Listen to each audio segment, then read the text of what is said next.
Hey guys, Jeremiah with Steps Pressure Washer and More.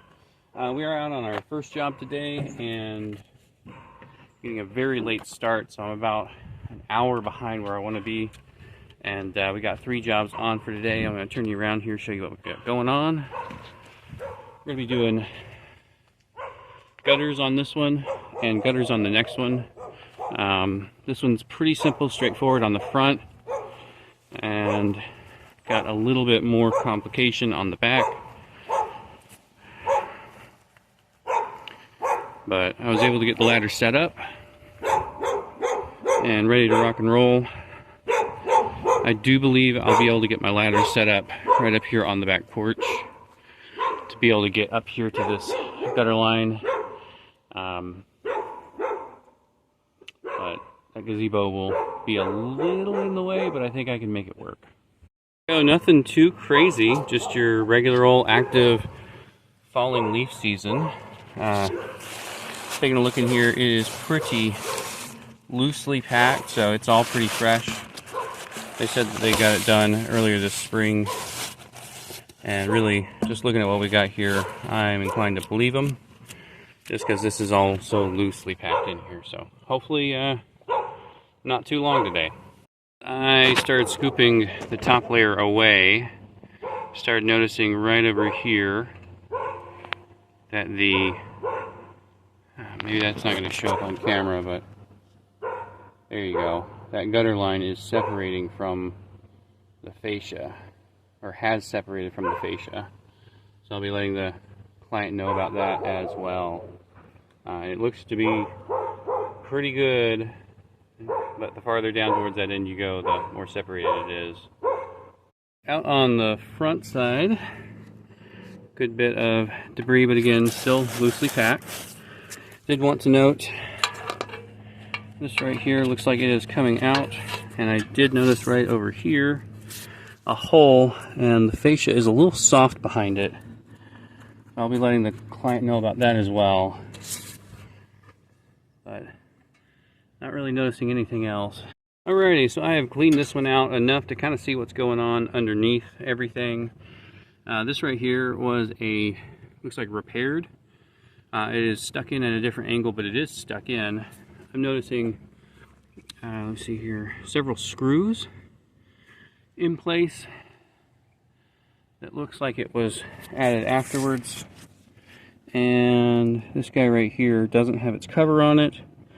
And it looks like it was placed in a different hole. This one's the one right here behind the ladder I was talking about. So possibly homeowner repair, possibly previous owner repair, but it's holding for now. But I would say at least maybe another bracket or two down here, because it's missing the bracket, and it looks like it might have just been put back up with some screws on the back. So I'll let them know about that too. And job number 2, this one is when we do gutter guard clean off twice a year. You can see up in the valleys there a good bit of pine straw from these mature pines that are directly over the home. And come around here to the corner, I've got both my ladders set up. There's a back porch out back. I've got the little giant set up on there, but you can see a considerable amount just sitting on the roof, so I'm going to be brushing a lot of that down as well, just because I don't want to leave it to just kind of fall right back down onto the gutters.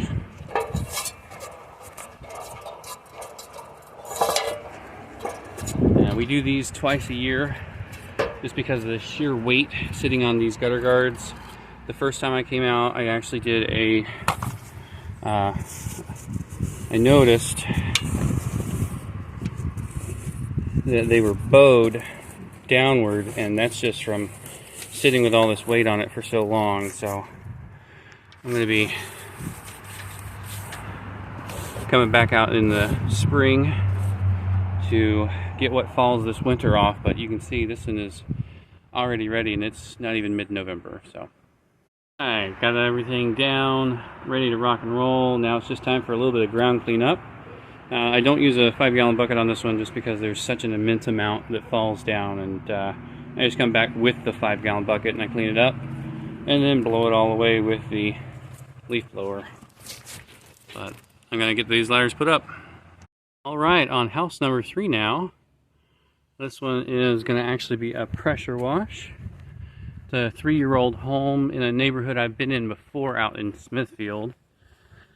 Had a little bit of a slowdown at the pressure washing store. The tech, well, I was on the phone, so I am definitely have to blame on this one, but the tech ended up filling my buffer tank, or starting to fill my buffer tank with SH rather than my 5-gallon totes.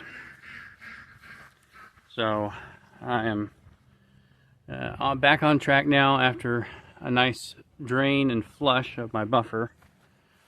And this is ready to rock and roll. I've got all the doors taped up. Tank filling. This is the north side here, I believe. But it's not super bad. They are definitely not super happy with the light color showing all of the mildew, but you can see it all on this house, so gonna get it cleaned up for them and get it looking good again for the holidays. My hose wouldn't quite reach to this one, so I ended up just hooking up to their existing line. And I didn't realize that the one on the other side was right up front. I probably could have hooked up to that, but that's okay. We're hooked up. We got water. Definitely feeling like we got a little more power in the line today.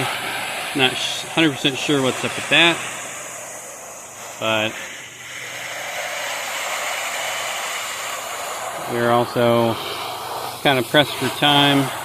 Ended up getting here, getting set up, getting started about 2.5 hours before sundown, and I'm really hoping to get out of here before this client can't see how great his house looks. So hopefully I can get this knocked out, taken care of expeditiously.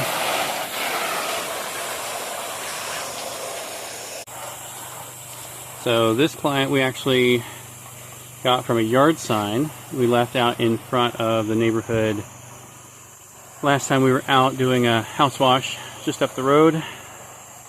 And before I left the subdivision, I put my little red and white sign up at the front. And it's probably been long gone since then, but all it takes is to be up long enough for somebody to take a picture of it who wants it, so they can check out the website, give me a call, whatever they need to do. But the first one of the day we actually got from our annual trick-or-treating event. We went out there, I dressed up as Buzz Lightyear, my wife went out as Bo Peep, and so far it's gotten us one new client who says they are interested in having me come back out in the spring to do another gutter service.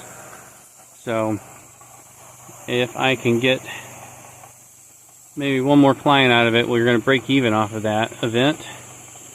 But if not, hopefully I can go out to their house, do their gutters twice a year for many years to come.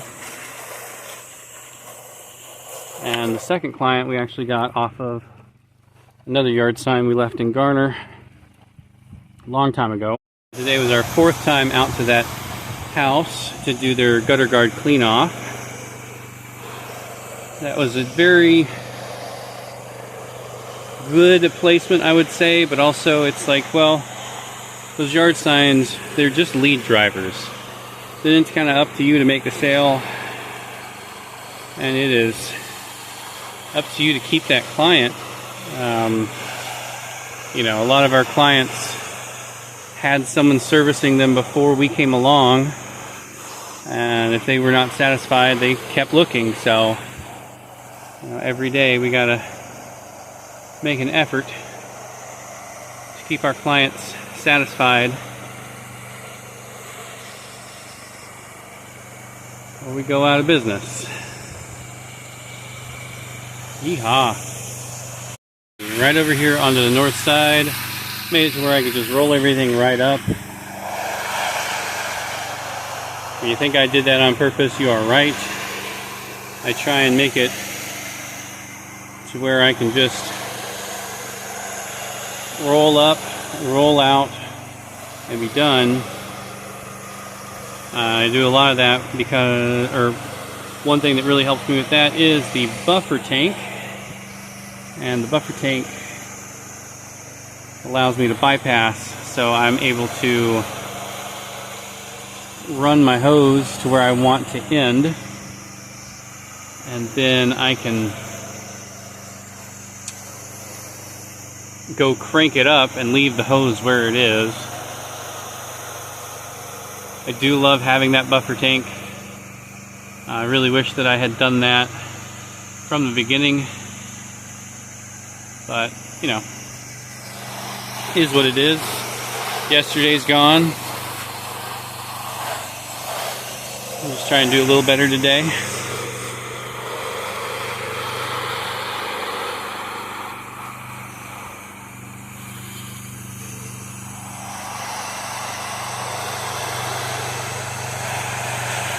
Applying our standard 1% house wash mix.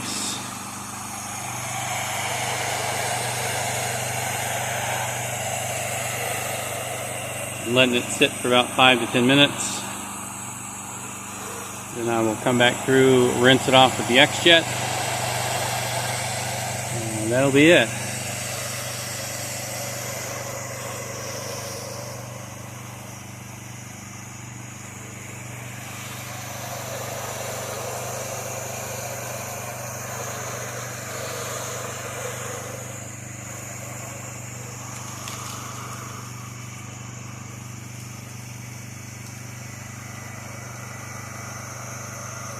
Yeah, pretty steady stream today. I'm able to get all the way up here to the top on my fan. Almost no wind, very low pressure. Really makes for a great pressure washing day. No sunshine, so I'll have my dwell time just as long as I want it. Yeehaw. There she is, nice and clean on a cloudy day. Made sure to pre and post rinse that wood. It does look like it has a treatment on it, but yeah, this one is all done. Plenty of time before dark. Alright, so I am going to reshoot the end of the last video because I feel like I got a little too preachy at the end.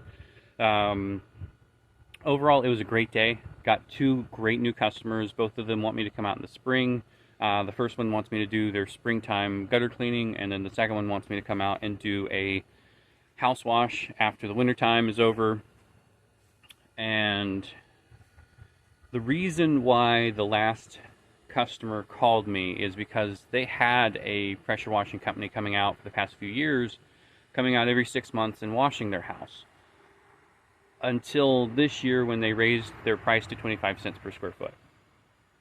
And I'm not going to get super preachy or point any fingers, that's your business. But if you are going to raise your prices, I highly recommend you do a little bit of research, make a few phone calls, see what your competitors are charging. But also, charge what you need to charge to make the profit you want to make. And if that is sustainable in your area, that's great. But just remember that your customers are people too.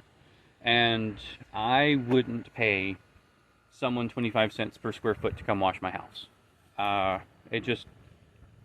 would not find the value there. Some people will. And I know there's a lot of outside influences that will tell you that if someone's not willing to pay what you're charging, then they're just not your customer. Well, I will put another note on that, is if you alienate the middle class, you lose a lot of your customers. So I just would, again, try to emphasize to treat your customers like they're people, and they are the reason you have a business. If we don't have customers, we just have a very expensive hobby. So make sure you're taking care of the people who have been loyal to you, and yeah, that's all I got. You guys be safe out there.